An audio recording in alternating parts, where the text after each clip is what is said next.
오늘 하나님의 말씀은 히브리서 5장 11절부터 14절까지 보시겠습니다.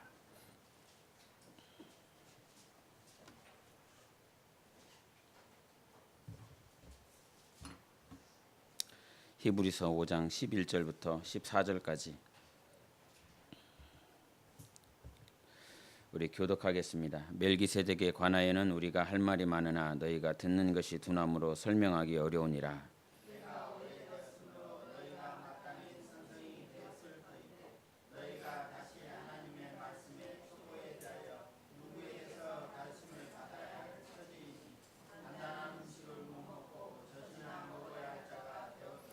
이는 젖을 먹는 자마다 어린아이니 의의 말씀을 경험하지 못한 자요 단단한 음식은 장성한 자의 것이니 그들은 지각을 사용함으로 연단을 받아 선악을 분별하는 자들이니라.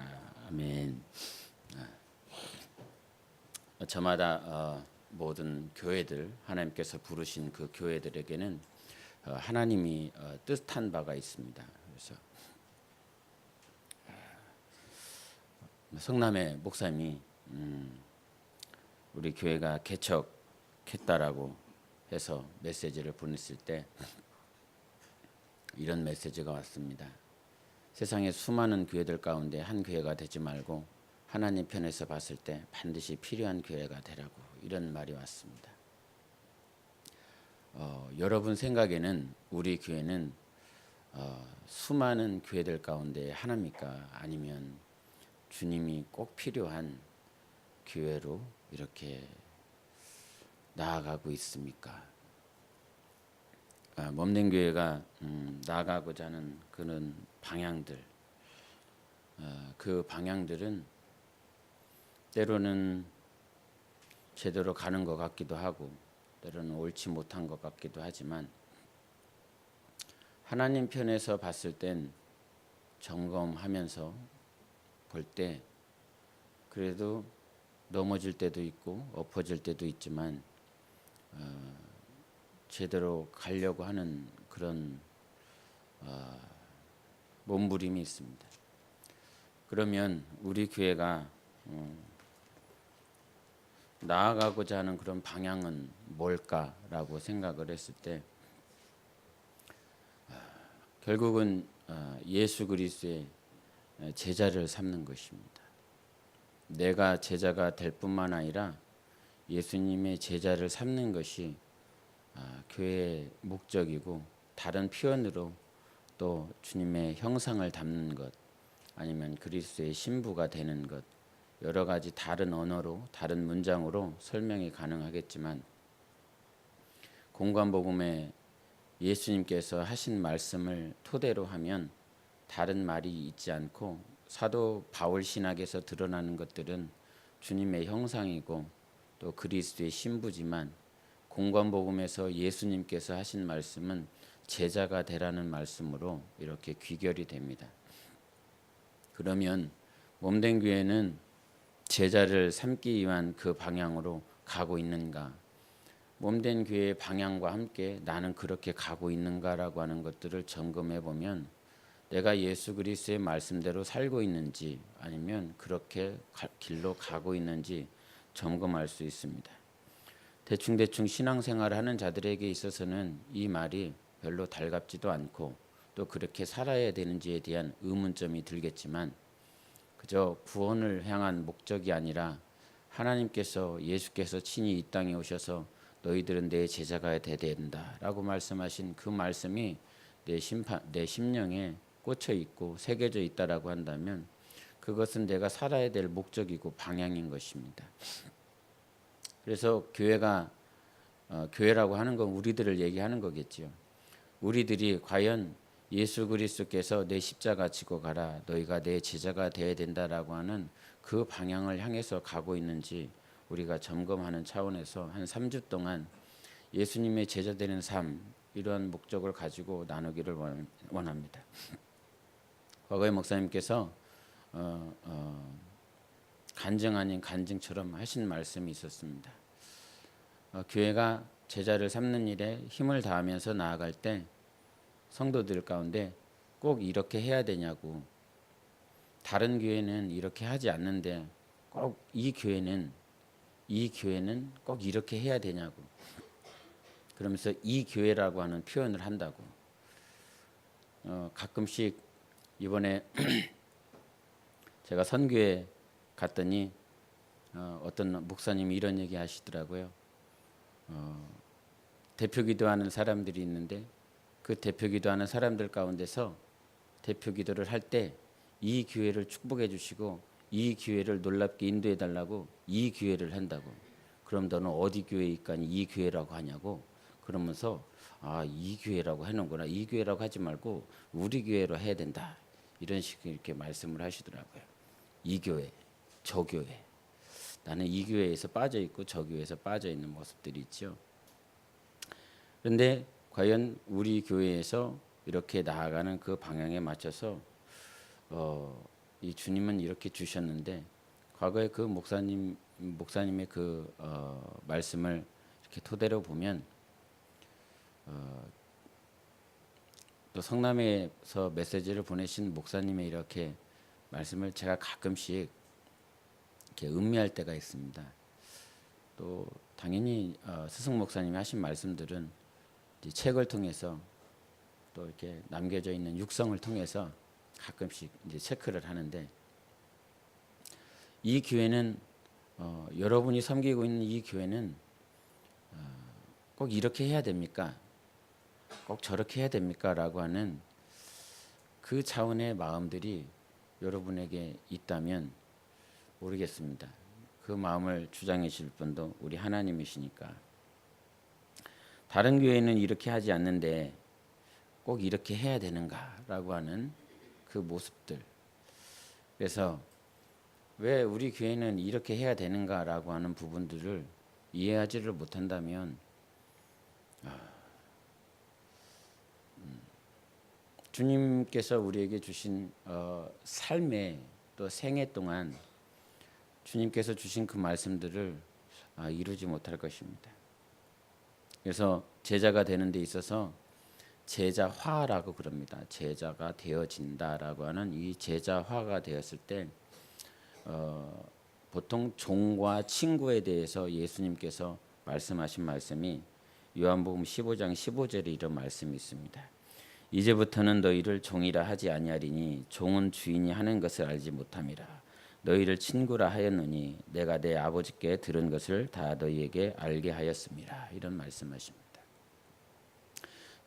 종과 친구의 차이는 여기도 말씀하신 것처럼 종은 어떤 목적 중심적입니다. 목표 지향적입니다. 그래서 어떠한 일들을 맡겨놨을 때 종은 그 일들을 해놔야 되는 거죠.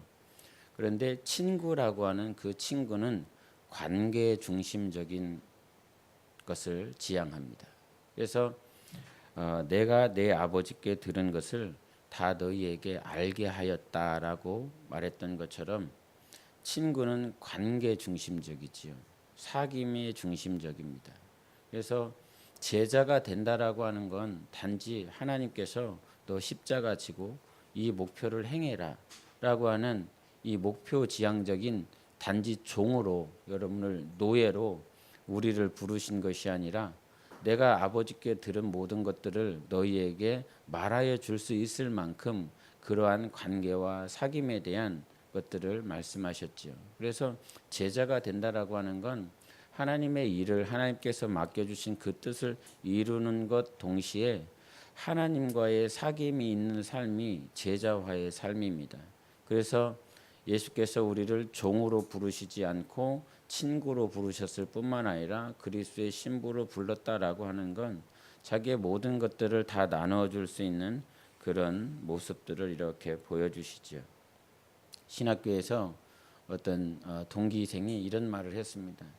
나는 이 목사님 교회, 이 교회에서 섬기고 있는데 이 목사님은 가끔 단에 올라가서 저 전도사가 나의 제자라고 이런 표현을 한다고. 그래서 나는 그 누구 목사님의 제자라고 이렇게 성도들이 알고 있다고. 그런데 그 동기생이 이런 얘기를 해요. 나는 한 번도 그 목사님의 제자라고 생각해 본 일이 없다고. 그런데 그 교회의 담임 목사님은 저 전도사는 내 제자라고 한다고. 정작 제 제자라고 말을 들어야 될 그는 담임 목사님을 자기의 스승이라고 생각하지 않습니다. 그런데 그 밑에 있으니까 그 목사님은 그를 내 제자라고 한다고. 전혀 이렇게 앞뒤가 안 맞는, 스승은 제자라고 그러고 제자는 자기 스승이라고 아니라고, 이런 모습을 이렇게 그때 들으면서 이럴 수도 있구나. 그렇기 때문에 내가 그 밑에서 일을 하고 있기 때문에 그의 제자가 아닙니다. 일을 하고 있는 것은 그냥 종일 뿐입니다. 노예일 뿐입니다. 그래서 제자가 된다라고 하는 건 밑에 있기 때문에, 일을 하고 있기 때문에 제자가 아니라 그 제자의 도는 동일하게 좀 전에도 말씀을 드린 것처럼 사귐과 친밀함이 전제되지 않고서는 제자가 될 수가 없습니다. 스승을 따라다니려고 그런다면 그 스승이 좋아야 돼요. 그 스승이 볼 때마다 기뻐야 되고 좋아야 되고, 그래야 그 스승을 따라갈 수 있습니다. 볼 때마다 기분 나쁜데, 볼 때마다 언짢은데, 그는 스승을 스승으로 모실 수가 없지요. 그래서 제자가 된다라고 하는 그 사귐의 목적에 맞춘다면, 사랑과 순종이라고 하는 아버지와 아들의 그 관계는요, 친밀함으로 이루어져야 되고 그 안에 교통함이 있어야 제자가 될 수 있습니다. 그래서 내가 들은 것을 다 너희에게 알게 하였음이라라고 하는 건 무한한 신뢰거든요. 이게 교통을 할 뿐만 아니라 무한한 신뢰가 있을 때 내가 너희에게 모든 것, 여러분 남편과 아내, 부모, 또 자식, 가정 안에서도 숨기고 있는 것이 있고, 또 사귐을 갖는 연인 관계에서도 드러내지 못할 것들이 있죠. 그런데 정말로 저가 자기 목숨 다해서 나를 사랑할 수 있는 사람이라면, 내가 비록 말기 암에 걸려서도 저가 나를 무한한 신뢰 가운데서 이렇게 사랑해 줄 수 있다면 그 연인들은 결혼에 골인을 합니다. 그러나 신뢰가 되어지지 않는다면 이렇게 깨지겠죠. 그래서 제자가 되는 데 있어서 가장 중요한 건 사랑한다라고 하는 것, 그리고 내가 순종한다라고 하는 것이 얼마만큼 신뢰할 수 있기 때문에, 신뢰가 바탕이 되지 않는 그 제자는 언젠간 깨질 것입니다. 언젠간 무너질 것입니다. 그래서 그 신뢰가 이렇게 회복되어질 수 있는 사랑, 신뢰 안에서 이루어질 수 있는 그 순종이 이렇게 돼야 되겠지요. 그런데 우리가 지금 누구에 대한 제자를 말을 하고 있냐면, 조신양 목사 아니면 우리 교회 제자를 말을 하고 있지 않습니다. 그런데 그렇다라고 해서 조신양 목사의 제자, 우리 교회의 제자라고 하는 것들이 또 무시되어질 수도 없습니다. 왜냐하면 우리 교회라고 하는 이 교회가 주님의 몸으로 인지되어지고 믿고 있다면 그것을 초월하거나 초과할 수가 없습니다. 그런데 우리가 기본적인 건 예수 그리스도의 제자다라고 하는 말씀을 하고 있는 거예요. 그래서 하나님과 나와의 사랑과 순종의 그 개념이, 예수께서 나를 무한히 신뢰해 주신다, 그런다고 한다면 내가 목숨을 바쳐서 그분 앞에 순종할 수 있습니다. 하나님께서 나를 사랑해 주시는 그 무한한 신뢰가 내가 내 목숨을 다 바쳐 순종할 수 있는 그 신뢰로 이렇게 같이 관계를 맺어가겠죠. 그래서 무슨 일을 하고 있는지가 중요하지만 그 중요함 속에서 사귐이 제대로 이루어지고 있는가라고 하는 거, 예수님과 내가 근데 이런 말씀을 나누면, 그럼 주님이 나를 신뢰를 안 하냐? 여러분, 하나님이 여러분을 신뢰하십니까? 하지 않습니까? 신뢰하십니까? 하나님이 여러분을 무한히 신뢰하고 계십니까? 잘 모르겠습니다. 하나님 나를 무한히 신뢰하실까? 이거를 다 맡겨놔도 내가 모든 비밀을 너한테 다 말을 해도 괜찮겠어? 라고 무한히 신뢰하실까? 이런 생각들을 해보면 이렇게 퀘스천 마크가 제 안에 있습니다. 목사들이 하는 말이 있습니다. 목사들끼리 모이면 교회 사람 없으니까 어떤 교회는 이런 프로그램 통해서 어떤 사역을 통해서 그 교회가 몇십 명이었는데 수백 명이 되었더라. 아니면 몇 명이 있었는데 이렇게 부흥을 했더라. 사람들이 많아졌더라. 그러면서 그 교회가 어떻게 숫자가 많아졌는지에 대한 얘기를 해요. 그래서 이번에 만났더니 어떤 문화 사역을 해서 아니면 복지 사역을 해서 이렇게 숫자가 많아졌더라. 이런 얘기를 하면서 한 목사님이 나는 왜 그거를 왜 몰랐을까? 저 교회가 문화 사역하고 복지 사역한 대로 이렇게 했으면 우리 교회도 그렇게 되지 않았을까라고 하는 그런 희망 아닙니까? 그런 희망과 함께 자주 섞인 말을 듣죠. 내가 좀 더 배웠다라고 한다면, 좀 더 알았다라고 한다면 그렇게 되지 않았을까라고 하는 그 얘기를 들으면서 저는 다시 한번 곰곰이 고민하게 되는 것. 만약에 복지사역과 문화사역을 해서 숫자가 늘어났다라고 그런다면 그 숫자가 늘어나는 통로를 통해서 분명히 제자가 될 수 있는 그 과정들을 이렇게 생각해 볼 수는 있을 거예요. 그런데 그런 얘기를 듣다 보면 만약에 주님께서 제자를 삼는 일이 중요한데 제자가 반드시 되라고 하신 이 말씀이 너무너무 중요한데 그 제자 삼는 과정들 가운데서 복지사역이 문화사역이 그렇게 중요했다라고 그런다면 예수님은 승천하시기 전에 우리한테 그런 말씀을 하셨어야 될 것입니다. 구제사역하는 것 이거 중요하지요. 복지사역하는 거지. 복지가 바로 그 부분이니까 문화사역에 대한 그런 부분들 그렇게 하고 있기 때문에 그게 중요할 수는 있겠다. 그런데 고린도전서 1장 21절에 이런 말씀하십니다. 하나님의 지혜에 있어서는 이 세상이 자기 지혜로 하나님을 알지 못하므로 하나님께서 전도에 미련한 것으로 믿는 자들을 구원하시기를 기뻐하셨도다. 이런 말씀하셨습니다. 복지사역이 아니라 문화사역이 아니라 하나님께서 하나님의 일을 하심에 있어서는 전도라고 하는 그 전도라고 하는 것은 길거리에서 전단지 나눠주는 것이 아니라 하나님의 말씀이 선포될 때 하나님께서는 그 일들을 하신다라고 하는 것입니다. 이것들을 하나님은 이게 미련한 것이다. 사람들이 봤을 땐 미련한 거야. 멍청한 거야. 어리석은 거야. 하나님의 말씀을 전파해 갖고 되겠어? 하나님의 말씀을 이렇게 증거하는 것으로 되겠어? 그래서 이 사람들이 했었던 그 문화사역, 복지사역에 대한 프로그램들에 대해서 전심하고 배우려고 하고 있습니다. 그래서 많은 목사님들이 평생교육원이나 아니면 학점은행제에서 하고 있는 일들이 그런 것들을 하고 있습니다. 나중에 나이 들면 요양원 차려서 그 요양원에서 차려서 그 노인분들 복음 전하고 이렇게 하겠다. 아니면 문화사역을 준비하든지 이런 것들을 합니다. 그런데 가장 무식한 것들은 하려 하지 않습니다. 왜냐하면 세상에서도 가장 무식해 보이거든요. 없어 보이거든요.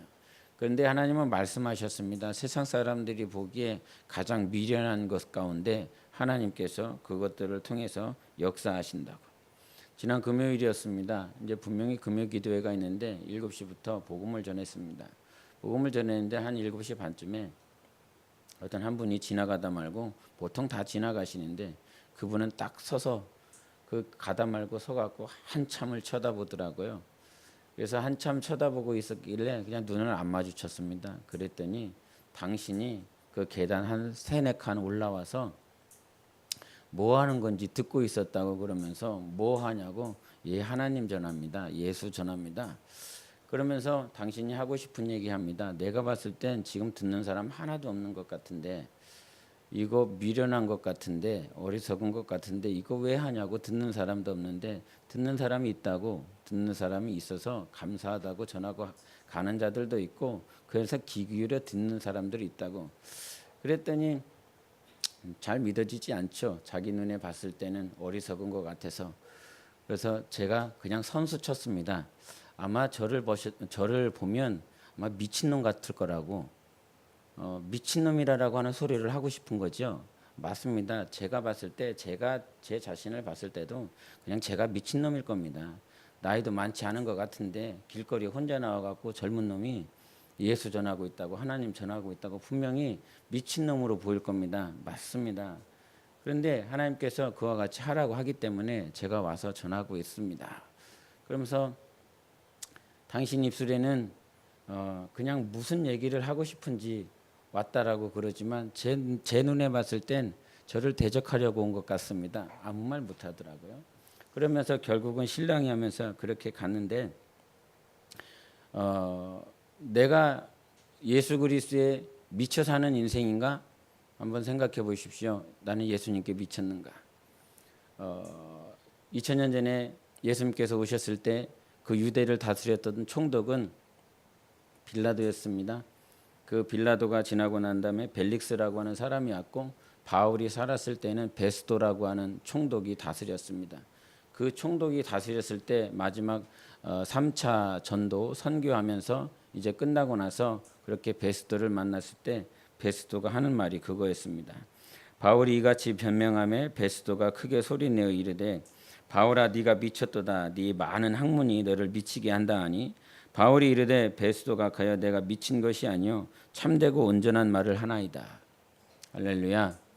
예수 그리스도에게 미쳐 있는 사람, 세상 사람들이 봤을 땐 베스도 각하입니다. 유대 총독입니다. 유대 총독은 로마에서 파견하는 사람입니다. 믿을 만한 자고 신뢰할 만한 자고 지식 있는 자고 그가 부를 소유한 자들만이 그렇게 유대 총독이 될 수 있었습니다. 그와 같이 세상적으로 갇혀져 있는 사람이 바울을 봤을 때 너는 세상 학문으로 미쳤다 이렇게 말할 수 있지만 바울의 고백은 내가 참되다 그런 것이었습니다. 내가 진짜 참되고 온전한 말을 하고 있다. 여러분이 전하는 그 복음은 세상 사람들이 봤을 때는 미친 소리 같고 어리석은 같지만 하나님이 보셨을 때는 온전한 얘기하고 있는 것입니다. 참된 말 하고 있는 것입니다. 세상에 수많은 24시간 일주일 한 달을 살아가면서 여러분은 참된 말을 얼마나 하고 계십니까? 세상이 나를 미쳤다라고 그랬을 때 주님은 나를 향해서 네가 온전한 말을 하고 있는 거야. 오늘 낮에도 그랬지만 사람에게 인정받는 것이 아니라 하나님께 인정받는 자가 되어야 되는 것입니다. 하나님이 인정하는 것만으로 우리는 만족할 수 있습니다. 그러면 왜 하나님께서는 그렇게 제자를 삼으려 했을까? 예수 그리스도가 이 땅에 오셔서 많은 것들을 이렇게 말씀하실 수 있는데 바울처럼 주님의 형상 닮아야 된다. 그리스도의 신부가 돼야 된다. 그와 같은 말씀을 분명히 하실 수 있는 분이신데도 불구하고 왜 당신은 구태여 그 표현을 하시지 않고 제자가 돼야 된다라고 말씀을 하셨을까? 에베소서 4장에 그가 어떤 사람은 사도로, 어떤 사람은 선지자로, 어떤 사람은 복음 전하는 자로, 어떤 사람은 목사와 교사로 삼으셨으니 이런 말씀하십니다. 여기서 교사로 삼았다라고 하는 말은 그 주다, 위탁하다, 맡긴다라고 하는 뜻입니다. 그러니까 삼았다라고 하는 그 말은 이거를 내게 맡겼다라고 하는 것입니다. 사도라고 하는 그 직분을 너한테 맡긴 거고, 선지자라고 하는 직분을 맡긴 거고, 목사와 교사라고 하는 직분을 너한테 지금 위탁했다라고 하는, 맡겼다라고 하는 것입니다. 이 말을 조금 생각해 본다라고 한다면 태어날 때부터 우리는 목사도 아니고 교사도 아니고 사도도 아니고 선지자, 복음 전하는 자도 아니라는 거예요. 원래 당신이 가지고 있는 그 직분은 원래 당신께 아닌 거예요. 하나님께서 맡겨주신 거예요. 위탁하는 거예요. 어떠한 일정 기간 동안 맡겨주셨다라고 하는 거예요. 이거를 바꿔 말한다라고 한다면 이거를 위탁을 했기 때문에 어느 순간 맡겨놓은 것을 찾으실 때도 있습니다. 맡겨놓으신 것을 회수할 때도 있고 뺏을 때도 있습니다. 그래서 계시록에 하시는 말씀이 그거인 거죠. 2장 5절에 그러므로 어디서 떨어졌는지를 생각하고 회개하여 처음 행위를 가지라. 만일 그러지 아니하면 회개하지 아니하면 내가 내게 가서 내 촛대를 그 자리에서 옮기리라 말씀해 주셨습니다. 여기서 촛대가 무엇입니까? 촛대가 뭐였죠? 촛대가 뭔지 기억하십니까? 그 촛대는 7 교회였습니다. 네가 회개하지 아니하고 그렇게 행하지 아니하면 내가 내게 가서 네 촛대를 그 자리에서 옮기리라. 교회를 옮기겠다는 것입니다. 그 자리에 있어야 될, 그 자리에서 제자가 되어지고 하나님의 뜻을 이루어야 될 그 교회의 그 자리를 철수를 시키겠다는 것입니다. 무서운 말이죠. 그 촛대를 옮기겠다, 그 자리를 옮기겠다, 그거를 철수시키겠다라고 하는 것입니다. 하나님께서 직분을 주셨을 때 그 직분이라고 하는 건 원래 내게 아닙니다. 나 신학교 나왔기 때문에 전도사야, 나 대학원 나왔기 때문에 뭐 강도사야, 이런 식의 어디를 졸업하고 학위를 땄기 때문에 나는 전도사의 어떤 능이 있고 전도사 자격이 있고 권사의 자격이 있고 이런 자격을 이렇게 말을 합니다. 개척교회 하면서 처음으로 한 분이 오셨는데 그분이 자기는 신학교 나왔으니까 이쪽 교회에서도 전도사로 해달라고. 그래서 이렇게 해야 되는지 말아야 되는지 정말 고민이 되더라고요. 그래서 그 당시에 목사님한테 전화를 해갖고 한 분이 오셨는데 전도사라고 그럽니다. 신학교를 나왔다라고 해서 전도사라고 해달라고 그러는데 어떻게 해야 됩니까? 그런데 전도사라고 하지만 섬기는 교회도 없었고 그냥 이렇게 저리 갔다 이리 갔다 하는 그런 모양입니다 하면서 제가 이렇게 고민을 나누었었던 적이 있습니다. 하나님께서 우리에게 주시는 이 직분은 여러분이 영원히 소유해야 될 것도 아닙니다. 제가 목사라고 하는 타이틀을 가지고 있지만 이것도 하나님께서 위탁해 주신 것입니다. 맡겨 놓으신 것입니다. 일정 기간 지나고 나면 회수될 수도 있습니다. 저 하늘나라에 갔었을 때 영원히 목사냐, 영원히 전도사고 집사고 교사냐, 그렇지 않죠. 거기서는 직분이라고 하는 것 자체가 없습니다. 예수 그리스도 안에서 주님께서 가족에 대해서 말씀하셨을 때 오직 가족은 누구든지 하늘에 계신 내 아버지의 뜻대로 하는 자가 내 형제요 자매요 어머니이니라 하시더라 그랬습니다. 하나님의 뜻대로 하는 자, 거기는 그냥 형제인 거예요. 그냥 자매인 거예요. 그래서 가족인 거죠. 세상에 여러분이 다 가족이 있는데 육체의 가족들이 있습니다.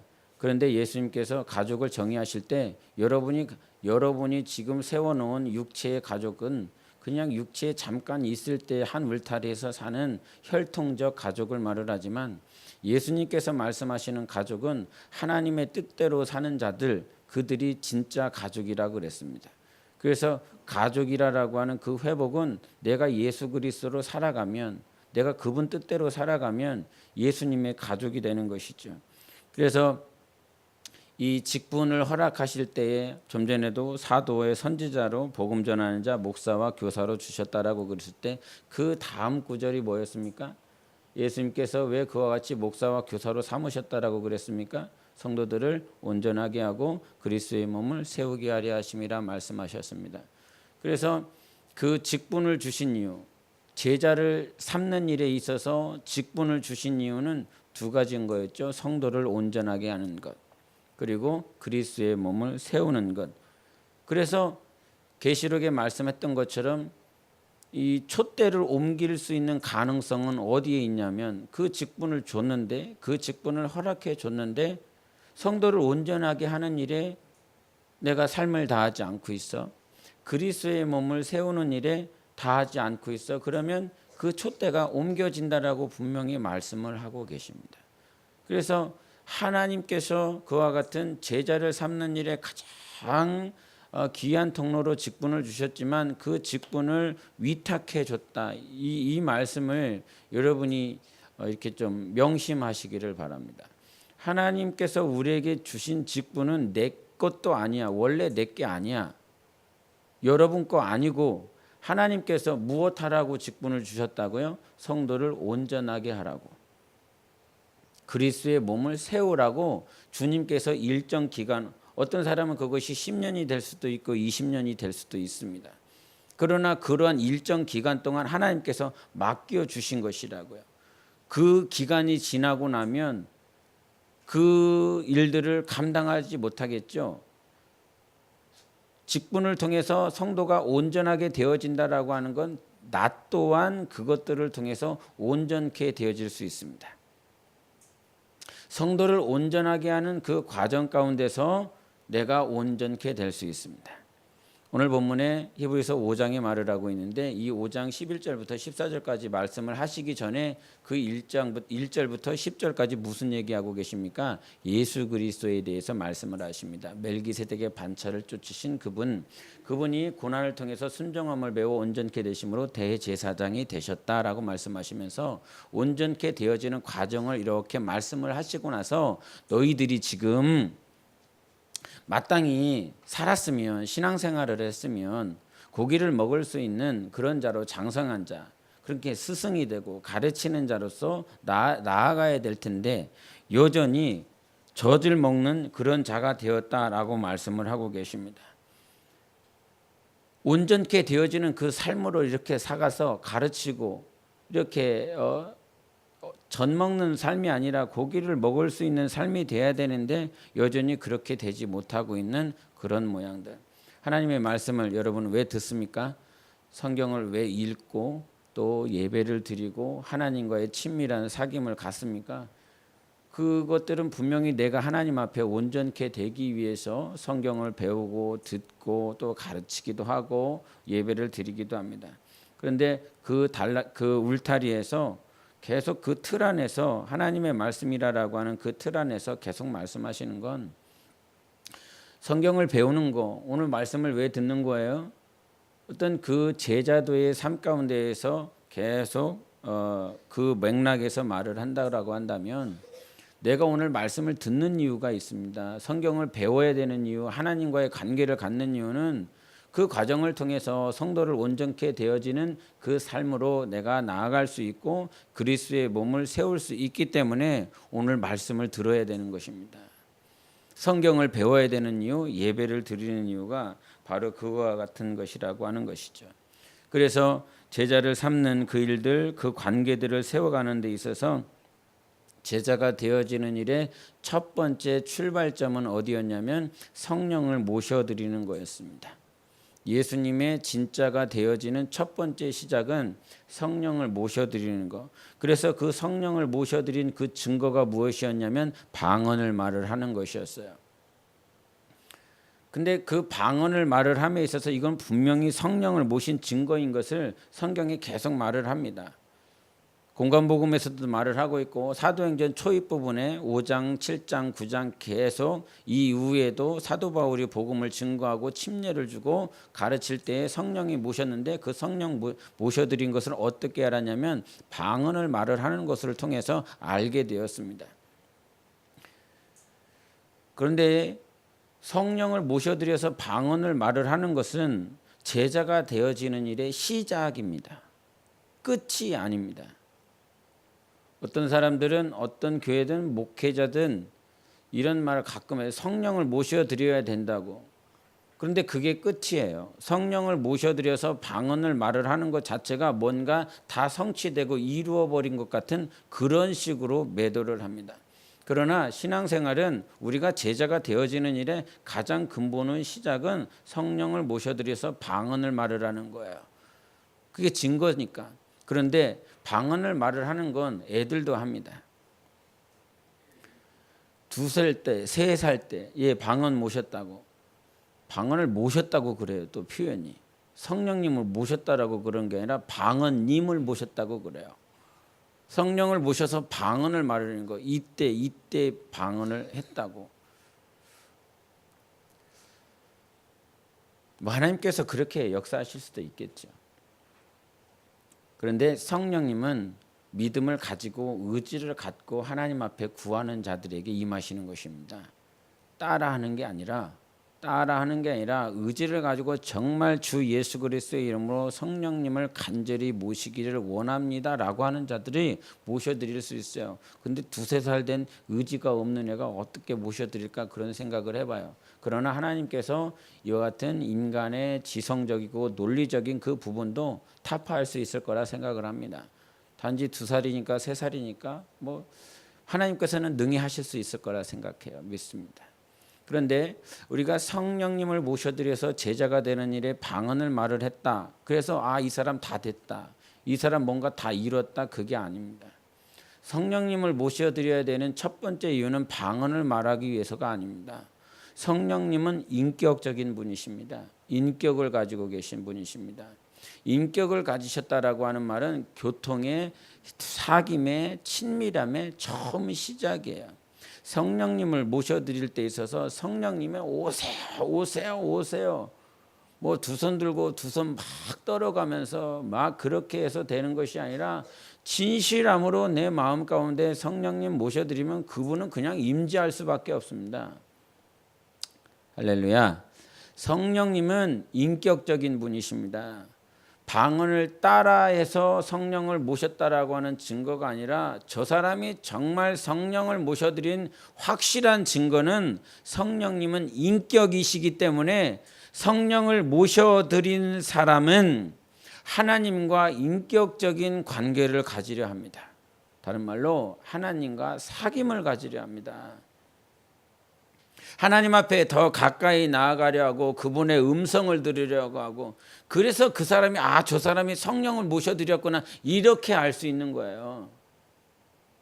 제가 제 못난 간증했지 않습니까? 새가족교육 끝나고 나서 교사들이 함께 우리 이 시간 성령 모셔드리자. 그래서 저는 그 시간이 너무 힘들고 육체적으로는 귀찮아서 그냥 방언 따라 했습니다. 그래서 소문이 성령님 모셔드렸다고, 방언 따라하는 것으로 인해서 교회에 성령님 모셔드렸다고 그러면서 새가족 수료했습니다. 저는 그것이 제 삶 가운데 오점이기도 하지만 성도들 가운데 이런 사람들이 있을 거다라고 하는 생각을 해봅니다. 저뿐만 아니라 이 시간을 통과해야 되고 이 시간을 끝내고 싶어 하기 때문에 그냥 빨리 방언을 말을 하는 거 따라하는 거. 그러나 저는 저는 압니다. 그때 성령님 모신 거 아니라고. 인격적으로 주님을 모셨을 때 그 순간이 내 안에 계신 성령의 역사가 있었다라고 하는 것을 그때 알게 됩니다. 그래서 성령을 인격적으로 모셔드린 자들이 이제 제자가 되어지는 거예요. 그래서 예수님께서 제자를 삼는 일에 첫 번째로 한 것이 뭔지 압니까? 가르치기도 하고 뭐 표적을 보여주시기도 하셨지만 요한복음 16장 7절에 이런 말씀을 하십니다. 그러나 내가 너희에게 실상을 말하노니 내가 떠나가는 것이 너희에게 유익이라. 내가 떠나가지 아니하면 보혜사가 너희에게로 오시지 아니할 것이요 가면 내가 그를 너희에게로 보내리니. 이런 말씀하십니다. 제자를 삼는 일에 예수님께서 다른 거 하시지 않고요. 그냥 제자들을 떠나버렸습니다. 제자들만 남겨놓고 그냥 가버리셨습니다. 그러면서 하시는 말씀이 내가 너희들을 떠나는 것이 유익이다. 그러면서 성령님 말씀을 하세요. 보혜사가 오실 것이다. 그래서 제자가 되어지는 일에 항상 스승이 옆에 붙어있는 그 모습은 스승을 의지할 수밖에 없고 가르치는 자를 항상 의지할 수밖에 없기 때문에 그냥 예수님이 떠나버렸어요. 그리고 인격적이신 성령님을 그가 모셔드려서 제자들이 모셔드려서 이제 표적이나 이적이나 그러한 것들을 졸졸졸 따라다니면서 하나님 살아계시는구나, 하나님이 우리를 지키시는구나가 아니라 네 안에 계신 인격적인 하나님, 인격적인 성령님을 모셔드려서 그와 같은 교통과 사귐을 통해서 하나님을 만나고 그분으로 말미암아 제자가 되라라고 하는 것이었거든요. 여러분도 들어보셔서 알겠지만 후안 까를로스 오르티즈 목사라고 하는 분이 계십니다. 그래서 그분이 내신 책이 진정 신자입니까? 라고 하는 그 책이에요. 그래서 후안 까를로스 목사님이라고 하는 그 이름은 여러분이 들어봤을 것 같은데 그 목사님이 진정 신자입니까? 라고 하는 그 책에서 이런 얘기를 하십니다. 금년에 방언할 줄 아는 사람 100명이 있고 내년에 300명, 내후년에 400명이 있게 된다면 이게 성장한 겁니까? 성장하지 않은 것입니까? 근데 이분이 하시는 말씀은 그것은 성장하지 않은 것입니다. 그리고 뭐라고 말하냐면 왜 그게 성장이 아니냐면 단지 비대해졌을 뿐입니다. 한 집안에서 둘째 아이가 태어나면 첫째는 3살 정도 됩니다. 그런데 교회에서의 문제는 둘째가 태어났어도 여전히 첫째가 갓난아이로 머물러 있다는 것입니다. 셋째 아이가 태어나도 세 아이 모두 갓난아기입니다. 그러면서 방언은 말을 하고 있지만 셋째가 오든 넷째가 오든 다섯째가 태어났든 전혀 상관없이 첫째는 여전히 갓난아이와 같은 그 모습을 당신 교회를 통해서 봤다는 거야. 그러면서 왜 그럴까? 그래서 모든 교회들에 대한 문제를 당신이 이렇게 체크를 해봤더니 목사가 단지 그 교회의 목회자가 교회 자체가 그냥 비대해지기만을 원하고 있다라고 하는 거. 비대해지면 아, 우리 교회가 성장했고 하나님께서 쓰시는 교회구나라고 하는 것들을 목회자들이 그렇게 생각하고 있다라고 하는 거예요. 여기서 까를로스 목사님은 아르헨티나 출신인데 이 제자에 대한 제자화를 삼는 일에 있어서 세 명의 목사님을 말씀을 하십니다. 독일의 본 회퍼라고 하는 목사님과 그 다음에 중국에 있는 워치만니 목사님이 있고 그 다음에 이 후안 까를로스 목사님이 있는데 이 목사님의 관점은 그거였어요. 교회가 비대해지기만 할지 단지 그 안에서 첫 번째 태어났으면 첫 번째 태어난 대로 성장하고 이렇게 커져가야 되는데 여전히 그게 되지 않는 그냥 성도들만 있는 거, 그냥 성도들만 갖다 놓는 거, 그것들을 체크를 하면서 당신이 이제 그 후에부터 제자를 삼아야 되겠다라고 하는 관점을 가지고 목회를 하셨다라고 그럽니다. 제자가 되어지고 계십니까? 제자가 돼야 되겠다라고 생각하고 계십니까? 대형교회는 신학교 나오면 신학교에 나와 있는 전도사들을 갖다 불렀으면 됩니다. 교회에서 대형교회에서 구태여 힘 안 들이고 그냥 신학교에 나온 사람들 몇몇 가운데서 면접을 봐서 아, 우리 교회 아니면 목회자, 목사와 어느 정도 마인드가 맞는 사람 이렇게 추려서 맡겨놓으면 됩니다. 일 맡겨놓으면. 그래서 그러면 그 일 잘합니다. 왜냐하면 페이가 있으니까요. 그 페이를 받기 때문에 어떻게 해서든지라도 그렇게 합니다. 작은 교회는 어떻게 할까요? 목사가 다 합니다. 작으니까요. 처음부터 끝까지 다 하면 됩니다. 그런데 이것들을 목사가 다 하지 않고 목사가 해야 될 것들을 이렇게 내밀어 버립니다. 저는 그 노폰트 승욱교회 김동원 목사님을 나름대로 존경을 합니다. 근데 그 목사님의 간증이 그거였어요. 노폰트 승욱교회를 이렇게 개척을 해서 시작을 했는데 석 달 안에 이 성도가 1,000명이 모였답니다. 석 달 안에 3개월 안에 1,000명이 모였어요. 그리고 이 1,000명이 모여서 계속 이렇게 인원이 증가하더니 출석 인원이 3,000명이 됐다는 거예요. 그래서 이 인원들을 이렇게 포용이 안 되니까 교육관을 새로 짓고 건물을 다시 이렇게 해야 되겠다 싶어서 당신이 이렇게 부목사들을 통해서 이게 은행에 대출을 받으려고 보냈답니다. 대출을 받으려고 보냈는데 그 지점장이 대출을 안 해주겠다고. 그래서 이 소식을 듣고 그 목사님이 의아했다는 거예요. 교회 출석 선도가 주일날에 3,000명인데 우리 교회가 1년 예산이 그 당시에 수십억이었답니다.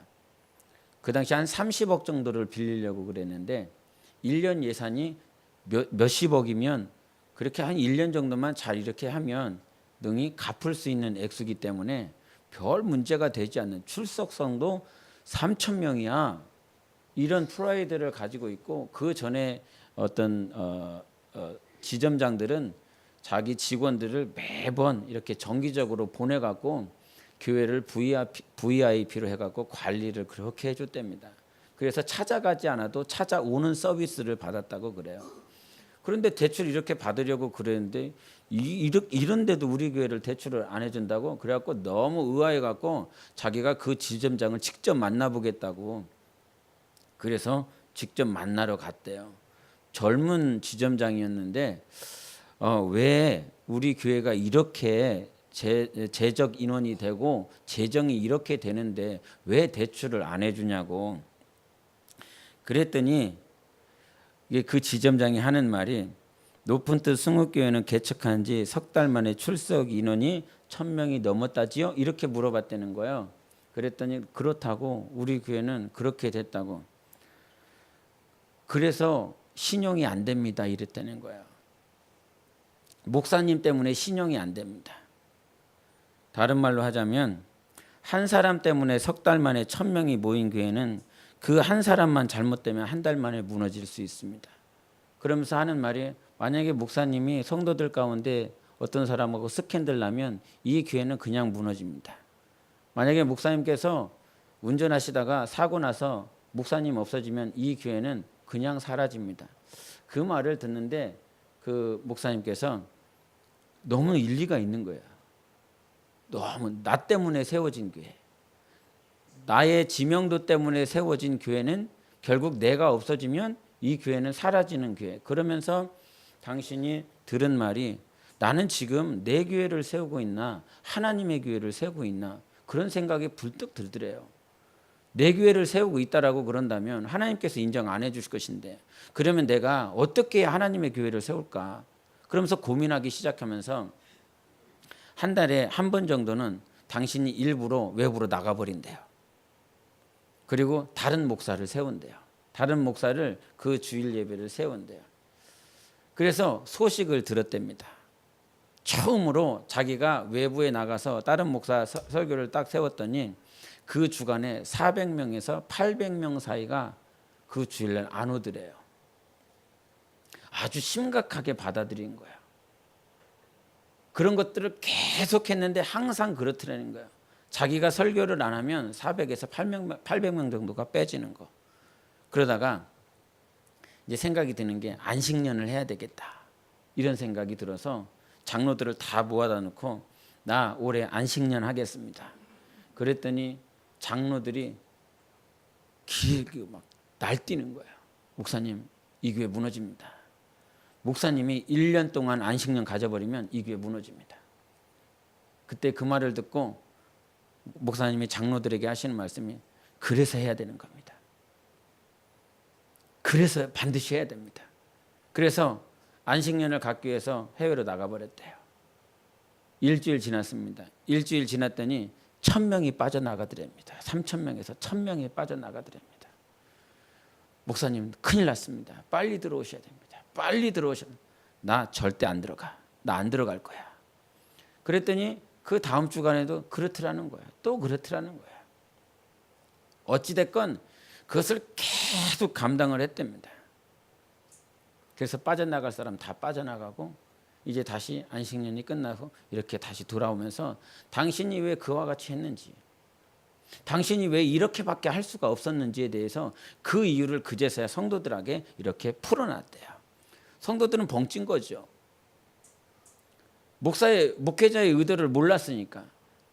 다른 말로 표현하자면 하나님께서 그 교회를 향한 의도를 몰랐기 때문에 자기네들은 그냥 김 목사 설교하는 날 와서 은혜가 되고 설교 잘하니까 그래서 그냥 그렇게 들으려고 하는 건데 하나님께서는 그것을 기뻐하지 않았다라고 하는 그 사실을 그제서야 안 거죠. 하나님의 교회 제자가 되어야 된다라고 하는 말은 바로 그 관점에서 마찬가지입니다. 예수님께서 부활 승천하시고 비록 떠났다라고 할지라도 예수님의 제자는 십자가를 지고 그 일들을 감당해내며 주님과 온전한 사귐을 갖습니다. 그러나 제자가 되지 않는다라고 한다면 그분이 없으면 안 되는 거예요. 그분이 반드시 있어야 되는 거예요. 사람이 있어야 되는 거예요. 바울이 있어야 되고 아볼로가 있어야 되고 게바가 있지 아니하면 그 교회는 무너지는 교회. 그 교회는 게바의 교회든지 바울의 교회일 것입니다.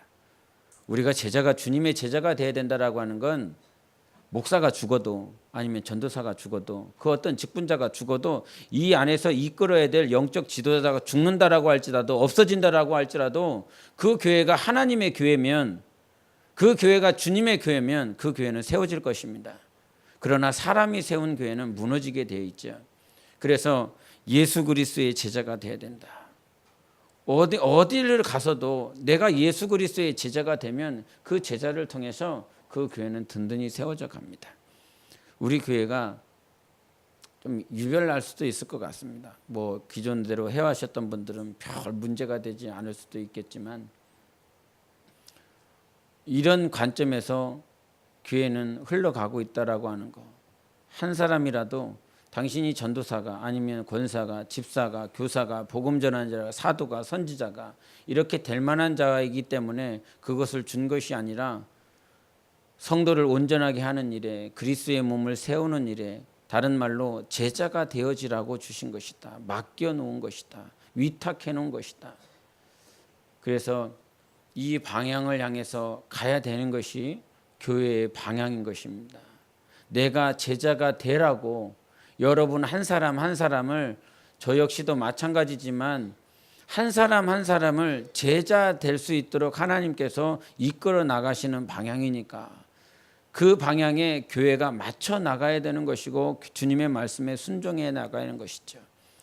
여러분이 한 해 한 해를 살아가면서 예수님의 제자가 되시기를 예수 이름으로 축원합니다. 정말 주님의 제자가 되시기를 바랍니다. 그것이 그리스도의 신부고 주님의 형상을 담는 것입니다. 그렇게 주님이 우리를 불러주셨어요. 제자가 꼭 되시기를 바랍니다. 제자가 되셨으면 합니다. 정말 주님의 제자가 되셔서 사람이 없어도 이렇게 유지가 되어질 뿐만 아니라 온전히 세워지는. 그래서 제가 11월 달에 자리를 잠깐 비우겠습니다. 주님의 인도 따라 승리하시기를 바랍니다. 우리 함께 이 시간 기도하시겠습니다.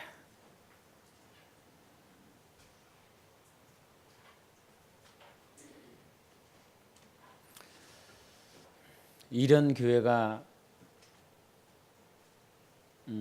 이런 교회라고 말하지 말고요. 여러분이 속해 있는 주님의 몸입니다.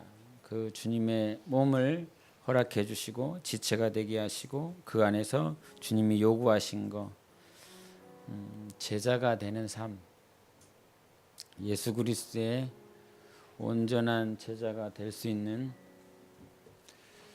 그 제자가 되시기를 예수 이름으로 축원하고 이 시간 기도하시며, 하나님, 내 삶에 오직 예수만 스승으로 모시고 제자가 되어질 수 있는 그 삶을 살기 원합니다. 내 영혼을 인도해 주시고 교회를 통하여, 주님의 몸된 교회를 통하여, 또 직분을 통하여 하나님께서 우리를 세우시는, 삼으시는 그 길 가운데 내 영혼이 나아갈 수 있도록 우리 함께 이 시간 기도하시겠습니다.